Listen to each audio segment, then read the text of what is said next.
Mas você acha que, por exemplo, a gente é um país ibérico, né? A colonização é ibérica.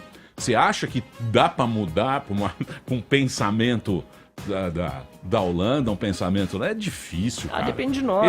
Eu desisto já de cara. Não, você fala... se eu desistir, eu tava lá. Você que é casado com uma sueca, é possível? Não combina.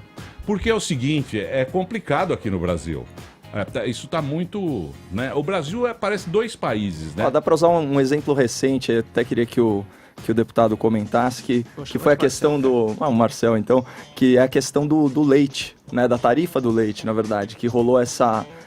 acho que foi o primeiro embate aí entre a visão liberal, que prevaleceu durante a campanha, né? Então a agenda liberal do Paulo Guedes, e o protecionismo, que caracteriza aí mercados mais fechados, o corporativismo também, porque houve uma grande ação da bancada do agro para que a taxa fosse mantida, a taxa caiu, só que o imposto foi elevado, no final ficou 6 por meia dúzia, a gente teve o governo Bolsonaro aí capitulando as velhas práticas de aumentar imposto, ao invés de tentar fazer uma liberalização gradual desse mercado específico, atendendo a uma constatação técnica do Ministério da Economia. Então, como que você acha que fica essa agenda liberal, sendo que tem esse nó de burocracia, tributação, que realmente pode prejudicar muito os produtores rurais e de outros segmentos, se isso for feito a palavra à la Collor. A palavra é essa, é liberação gradual, né? E mais, nós estamos perdendo a competição no mercado do leite, não é só do leite, é do arroz, enfim, de todos os produtos agrícolas, de todos os produtos brasileiros, justamente por causa, do protecionismo enorme que nós temos em relação a países que já liberalizaram antes. Por que são mais eficientes, são mais produtivos? Por que quem produz leite, sei lá, na Nova Zelândia ou em outros países, tem uma produtividade maior, tem uma eficiência maior e consegue vender mais barato aqui no Brasil, no outro lado do mundo? Porque os impostos são mais baixos, a burocracia é mais baixa, porque o protecionismo não faz com que não entrem produtos dentro daquele país e aí o efeito nefasto disso é a indústria acabar ficando obsoleta porque não compete, não precisa vender o produto mais barato para os seus consumidores e, portanto, acaba ficando obsoleta, perdendo em qualidade, etc. Então, o que nós precisamos fazer? Gradativamente, reduzir, sim, as tarifas de proteção externa, reduzir o custo de importar produtos para que haja essa saudável competição. E quem ganha com isso? O consumidor, né? Quem precisa, por exemplo, mas consumir é o que o ministro falou, precisa desmamar os caras, precisa desmamar quem tem privilégio. Mas precisa também diminuir imposto e burocracia para quem está na ponta, porque eu sou num estado do Rio Grande do Sul que produz muito leite, quem vai 4h30, 5 da manhã, lá nas suas vaquinhas, na agricultura familiar, tirar leite, depois vender e ver que o preço do litro está mais alto, aliás, está mais baixo do que o valor de produção, pô, você fica compadecido do cara. Você não consegue nem trabalhar. Não consegue trabalhar. Agora, por que chegou nesse preço? Porque é muito imposto, porque é muita burocracia, é muita regulação, é um protecionismo que impede que, inclusive, esses altos impostos não afetam só o leite, afeta inclusive a importação de tecnologia. Vou voltar à Holanda, porque a Holanda é uma baita produtora de tecnologia. A vaca holandesa é uma das mais produtivas do mundo. Por quê? Lá na Holanda, a tecnologia é muito melhor. E quando se bota impostos, inclusive para bens de capital, para tecnologias que poderiam estar aqui no Brasil, você não consegue melhorar a tua produtividade, a tua eficiência. Então o liberalismo vai dizer isso. Precisa sim abrir mercados. Agora, as pessoas que estão na política, no meu caso, por exemplo, a gente também precisa olhar o caso real, o caso concreto e dizer também não é tudo de uma vez, mas gradativamente numa direção. Toda vez que eu vejo um projeto de lei, eu me pergunto, para que direção ele está indo? Está fazendo com que se concentre mais renda nas mãos de poucos ou está liberalizando mais o mercado? Está indo para o lado do socialismo ou do liberalismo? Porque são esses os dois lados que nós temos. Você fala bem, hein? Ele me lembra os mas colegas. o Brasil ele é dois países. Ele tem um Brasil é mais comunista do que qualquer outro. É que a gente não percebe. Por que comunista por quê? Porque o Brasil é muito comunista. Ele ouviu o discurso do Bolsonaro. Não é Pô, comunista. tá brincando. Não é.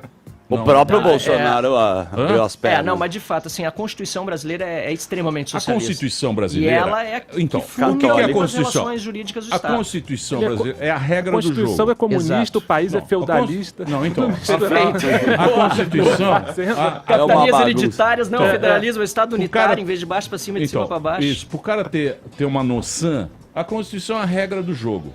Tanto é que a primeira coisa que os caras quer mudar, muda a Constituição, que é lá o pai dos burros. A nossa é que nem futebol americano.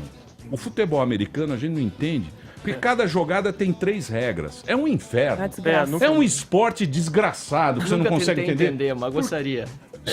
Eu vou te ter que dar uma semana para isso. É que nem a Constituição brasileira. A Constituição brasileira, para você pegar, ela é igual ao futebol americano. Ela tem regra pra caramba. Por exemplo, a gente tá discutindo lá o negócio que está sendo votado lá no Supremo. Puta, o Celso de Mello ontem. A criminalização. Chato pra cacete. Ficou tarde inteira dando voto. É o quê? Chato e impreciso. Chato, ele é muito chato. Mas é o quê? É um negócio que já poderia ser resolvido lá com os deputados. Por quê? Porque já tem a criminalização de racismo, de velho, isso, de puridade portador de deficiência, etnia, cor, etnia, religião, e origem regional. E origem regional. Tudo isso já é crime. Por que na época os caras não fizeram já também pro LGBT? Especialmente nos crimes contra a vida, era né, Emílio? só ir lá colocar LGBT. Isso, claro, lógico. Coisa Todo mundo é a favor disso aí. Pô, vai criminalizar tudo, as minorias, tal, não sei o quê. Mas não, os deputados empurram com a barriga, pra quê? Porque a gente sabe que no Mas qual a vantagem de empurrar com a barriga isso? Porque eles só querem dinheiro, porque eles não querem entrar em atrito com a bancada evangélica, com não sei o quê. Então eles jogam embaixo do tapete e segue o jogo, e entra o dinheirinho, e aí tem o fundo do partido, e o mecanismo continua rolando. Entendeu? Não, e tem o seguinte aí também, fica o negócio, aí você perde tempo, a gente fica assistindo esses caras lá do Supremo, uma coisa que já poderia ter resolvido. Não, e outra, existe já crime de injúria, existe já é aplicada. Na verdade é o seguinte, o STF erra demais ao legislar. E, não vou dizer que o parlamento não erra também ao tentar judicializar os seus debates internos, também tá errado. E lá no STF toda hora, porque discordou de uma medida interna do parlamento, pedir para o STF intervir, também é um problema que a gente está enfrentando nesse momento no Brasil. Então, mas tira da reta. Agora é o seguinte, o STF sabe o que o STF vai fazer? Vai pedir vista. Não, era o que eu estava já imaginando ontem. E sabe quando vai resolver? Nunca. Mas é o seguinte, até porque muitas vezes o que não está resolvido está. Mais do que isso. O STF precisa entender, e o brasileiro muitas vezes precisa entender, que não deliberar é uma deliberação. Quando o parlamento decide não deliberar, ele está deliberando. A questão do aborto, que o STF vira e mexe, é provocado a discutir mais uma vez, ele é provocado a discutir algo que o Congresso deliberou lá no passado e está decidindo não continuar deliberando. Ou seja, a regra que está valendo é aquela. Sensacional. E não quer deliberar porque não há pressão social que está ali no parlamento refletida na posição individual de cada parlamentar, mas somado em conjunto do legislativo. É isso que nós temos na democracia representativa. Churchill já dizia, né? Você pode falar muito mal da democracia, mas dentro dos sistemas existentes ainda é o melhor que existe. Sim. Numa democracia que precisa ser liberal, respeita as liberdades, precisa ser constitucional, com uma constituição, e precisa ser representativa, ou seja, nós temos um parlamento que representa o cidadão brasileiro. O STF é tapetão. Mas você acha que... O STF acaba fazendo com que se desacredite o próprio parlamento e a sociedade que vota a cada 4 anos. Agora, se vota bem ou vota mal, isso é outro problema. Eu sempre digo, o pessoal diz que político tem que passar por curso. Eu digo, olha, acho que quem tinha que passar por curso é o eleitor. Porque tá meio difícil. Não, mas aí a democracia a gente tem que respeitar. Não dá pra discutir tanto. É isso aí. Isso aí não podemos... Então, não deliberar é deliberar. Mas